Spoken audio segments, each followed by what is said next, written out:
¿Qué tal, gente? ¿Cómo les va? Bueno, espero que bien. Video cortito, video a modo de entretenimiento. Estaba desarmando una, una parte de un motor donde, bueno, tenemos estos bulones, cabeza hexagonal, de 16 milímetros. Bueno, vieron que cuando todo va bien, uno generalmente con una llave se arregla. Si la cabeza es expuesta, obviamente sale. Si no, recurrimos a una estriada, algo de un poquito más de fuste. Quizás le mandamos mango de fuerza. Pero cuando no quieren entrar en razones,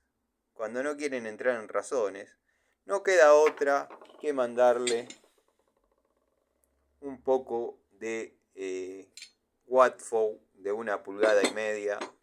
Aunque ustedes no lo crean, este bulón, que parece cabeza estriada, era el compañero de este bulón original, bulón de la pieza original, que, bueno, no me quedó otra que mandarle llave para caños, llave de fuerza, y lo dejé en este estado. Pero que lo aflojé, lo aflojé.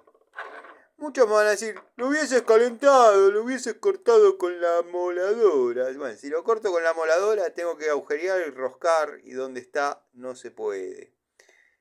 Así que nada, la herramienta del día hoy fue la llave para caños Watfow, y no precisamente por armar instalaciones de gas.